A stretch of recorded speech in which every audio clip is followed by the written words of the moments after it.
দেখতে দেখতে 15 রোজাও শেষ হয়ে গেল, আলহামদুলিল্লাহ।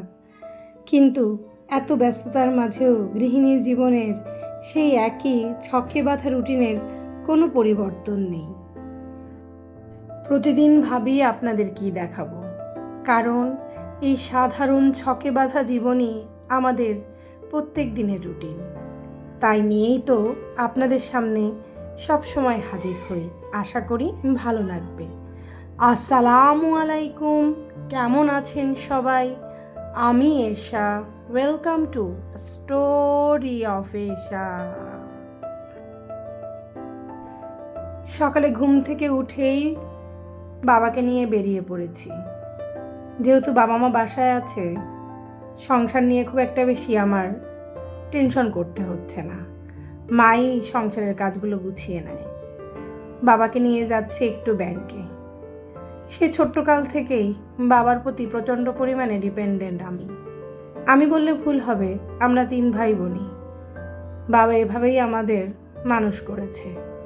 তাই আমার বিভিন্ন জটিল কাজগুলো আমি রেখে দেই কখন বাবা মা ঢাকায় আসবে, তারা আসলে পরে আমি সেই কাজগুলো শেষ করব। ব্যাংকের কিছু কাজ ছিল, বাবা আসাতে আমার বেশ সুবিধা হয়েছে। তাকে নিয়েই ব্যাংকে চলে এসেছি। আর ব্যাংকে আসা মানেই তো বেশ লম্বা একটা সময় অপেক্ষা করা। প্রায় 2.5 থেকে 3 ঘন্টা মনে হয় ব্যাংকে ছিলাম। 12:30 নাগাদ তখন বাজে বাসার দিকে যাচ্ছি। হেঁটে হেঁটে যাচ্ছি, কারণ আমার বাসা থেকে ব্যাংক বেশি দূরে না। বাসায় চলেও এসেছি। এসেই ঢুকে গেছি রান্নাঘরে। মা মোটামুটি সব গুছিয়ে রেখেছিল। বললাম, তুমি যাও, আমি রান্নাটা বসাই। আজকে সিম তেলে দেব। আমাদের দক্ষিণাঞ্চলে সিমটাকে এভাবে পানিতে হালকা সেদ্ধ করে নিয়ে রসুন, পেঁয়াজ, শুকনা মরিচ বাগার দিয়ে ভেজে নেয়। এটা আমাদের পরিবারের সবারই বেশ পছন্দ। আর সাথে শোল মাছ ভুনা করব। ইফতারি করে এই রাতে কেউ কিচ্ছু খায় না, কিন্তু রান্না তো করতেই হয়। বাসায় ছোট বাচ্চা দুটো আছে, এর জন্য না হলে রান্না না করলেও চলতো, এরকম একটা অবস্থা। আর সেহরিতে দুধ, কলা, দুধ, খেজুর বা ডিম সেদ্ধ এরকমই সবাই খেয়ে নেয়। এর জন্য সবসময় ইফতারিটা নিয়েই যত টেনশন থাকে।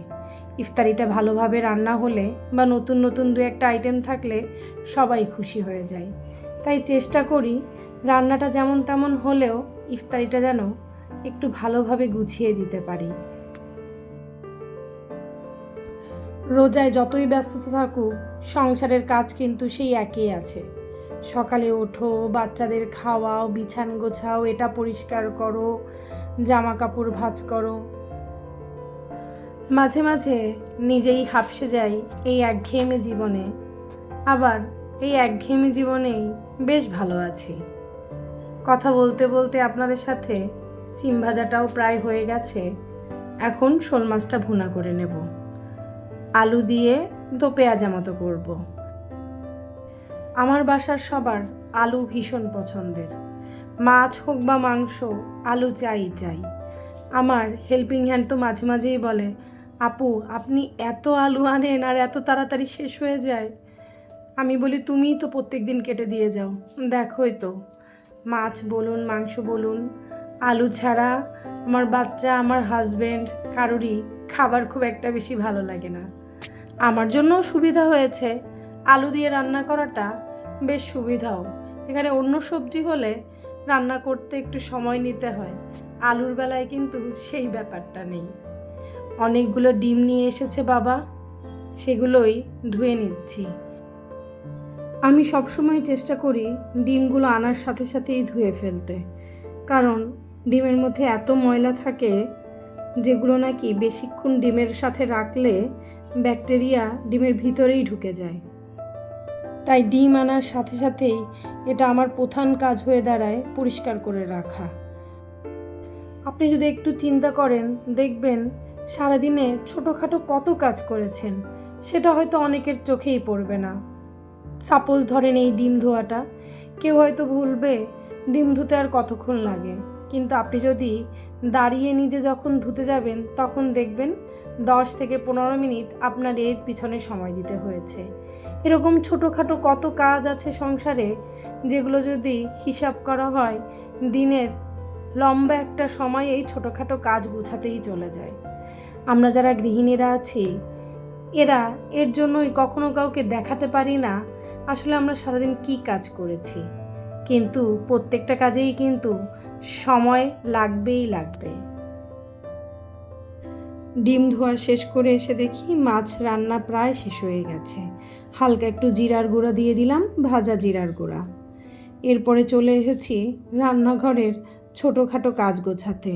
রোজার মধ্যে প্রত্যেক দিনই এটা শেষ সেটা শেষ হয়েই যাচ্ছে। টিস্যুটা শেষ হয়েছে আরও প্রায় 2 দিন হলো, কিন্তু রিফিল করা হচ্ছিল না। তাই ভাবলাম আগে সেই কাজটাই করে নেই, কারণ ইফতারির পর ভাজা পোড়া ওঠাতে এই টিস্যুটা খুবই কাজে দেয়। আর আমার রান্নাঘরে আমার প্রচুর টিস্যু ব্যবহার হয়, কারণ আমি সারাক্ষণ হাত মুছতে থাকি। এটা আমার এক ধরনের বাতিকও বলতে পারেন। আমি হাত ধুলেই সাথে সাথে না মুছে অন্য কোনো কিছু ধরতে পারি না। যদিও সাথে তাওয়াল রাখি, তারপরও প্রচুর টিস্যু ব্যবহার হয়। চিলি ফ্লেক্স শেষ হয়ে গিয়েছিল, সেটাই আবার করে নিয়েছি। ইফতারের বিভিন্ন আইটেম তৈরি করতে আমার চিলি ফ্লেক্সটা খুব বেশি দরকার হয়। আমি মরিচের গুঁড়ার থেকে এই রোজার বিভিন্ন আইটেম, পেঁয়াজও বলুন, আলুর চপ, এমনকি বেসন যে তৈরি করি সেটার মধ্যেও চিলি ফ্লেক্স দেই। আপনারা যারা বেগুনি বানান, বেসনের মধ্যে চিলি ফ্লেক্স দিয়ে মাখিয়ে দেখবেন, খুব ভালো একটা ফ্লেভার অ্যাড হয়। আমার কাছে তো ভীষণ ভালো লাগে, একদিন করে খেয়ে দেখবেন। খেজুরও শেষ হয়ে গিয়েছিল, আজকে আবার আনা হয়েছে, সেটাও কৌটায় রেখে দিচ্ছি। ইফতারিতে খেজুর ছাড়া তো মনে হয় কারো বাসায় চলে না। আর খেজুর খাওয়া তো আমাদের ধর্মে সুন্নতও মানা হয়। 15 রোজা শেষ হয়ে গেল, কার কার ঈদ শপিং কতটুকু হয়েছে? আমি এখনও তো সব কিছু কিনে ফেলতে পারিনি, একটু একটু করে কিনছি। প্রত্যেক দিনই বের হই, অল্প অল্প করে কিনে বাসায় আসি। গতকাল রাতে গিয়েছিলাম বসুন্ধরায়, বাসায় আসতে আসতে 11টা বেজে গেছে। তার মধ্যেও দেখি সব জায়গায় এত ভিড়, সবাই আসলে এই রোজার মধ্যে ইফতারি করে বের হয়। তাই প্রত্যেকটা মার্কেটও রাত্র 11টা, 12টা, 1টা পর্যন্ত খোলা থাকছে। এতে অবশ্য আমাদেরই সুবিধা হচ্ছে। আমরা যারা গৃহিণী আছি, সারাদিনের কাজ করে ইফতারির কাজ গুছিয়ে তারপরে যদি একটু বেরিয়ে মার্কেটটা খোলা পাই, তাহলে আমাদের জন্য কেনাকাটা করতেও সুবিধা হয়। যদিও আমার বাসা থেকে বসুন্ধরা সিটিটা অনেক দূরে, তারপরও গিয়েছিলাম। আমার ঈদের জামাটাও কিনতে পেরেছি অবশেষে।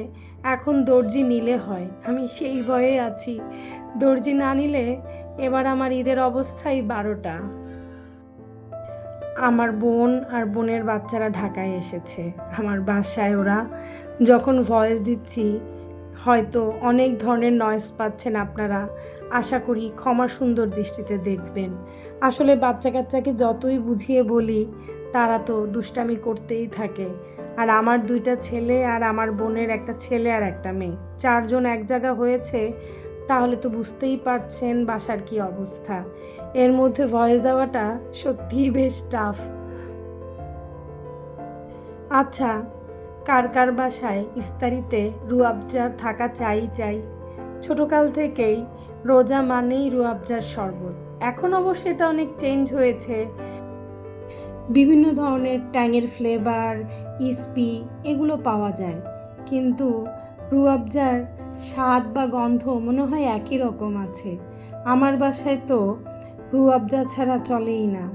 যতই ট্যাং বানাই, পরের দিন অবশ্যই রুয়াবজা বানাতে হয়। ছোটোকালে তো মনে করতাম রুয়াবজা খেলে সোয়াব হয়।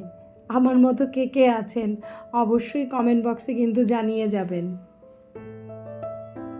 আমি ইফতারিতে শরবতের মধ্যে সবসময় চেষ্টা করি চিয়া সিড, তোকমা, ইসুপগুলোর ভুসি এগুলো রাখতে। তোকমা, ইসুপগুলোর ভুসি শরীরকে ঠান্ডা করে। আর চিয়া সিড তো প্রচুর পরিমাণে মাল্টিনিউট্রিয়েন্ট যুক্ত একটা সিড। এটা খেলে আপনি সাথে সাথেই বেশ এনার্জি ফিল করবেন। চলে এসেছি আছরের নামাজের পর আবার রান্নাঘরে। চিড়া ভিজিয়ে রেখেছিলাম, তারপরে এখানে বেসন গুলিয়ে রেখেছি। আমি আসরের নামাজ পড়ার আগে এসে এই কাজগুলো করে রেখে যাই, যাতে আসরের নামাজ পড়ে যদি একটু কোরআন শরীফ পড়ি, তারপরে যেন এই রান্নাঘরে এসে তাড়াহুড়া করতে না হয়। তারপরও আমার প্রত্যেক দিনই দেখি কিছু না কিছু তাড়াহুড়া লেগেই থাকে। আমার বাসার সবাই আবার গরম গরম পেঁয়াজু, আলুর চপ, বেগুনি এগুলো খেতে পছন্দ করে, তাই যে একটু আগে এসে ভেজে রাখবো সে উপায় হয় না। তাই 5টার দিকেই চলে আসি। আমাদের ঢাকাতে তো ইফতার শুরুই হয় 6টা 3, 4-এ। আমি বসুন্ধরা এলাকায় থাকি, এখানে 6টা 4 বা 5 এরকম সময় হয়। ভিডিওটা দেখতে দেখতে যারা এই পর্যায়ে চলে এসেছেন তাদের কাছে একটাই অনুরোধ, ভিডিওটা যদি ভালো লেগে থাকে অবশ্যই একটা লাইক, কমেন্ট এবং আমার চ্যানেলটি সাবস্ক্রাইব করতে ভুলবেন না। আপনারা যারা দেশ বিদেশ দূর দূরান্ত থেকে আমার ভিডিওটা দেখছেন, আপনাদের একটু ভালোবাসাই আমার এই চলতি পথের শক্তি। আশা করি আপনাদের ভালোবাসা দিয়ে আমাকে এগিয়ে নিয়ে যাবেন। আমার তো ইফতারি আইটেমের মধ্যে বেগুনি সব থেকে বেশি পছন্দের। আপনাদের ইফতারি আইটেমের কোন কোন আইটেম বেশি ভালো লাগে অবশ্যই কিন্তু কমেন্ট বক্সে জানিয়ে যাবেন। আর আমার একটা ছোট্ট রান্নার চ্যানেল আছে, আমি সেই চ্যানেলের লিঙ্কটা আমার ডেসক্রিপশন বক্সে দিয়ে দেব।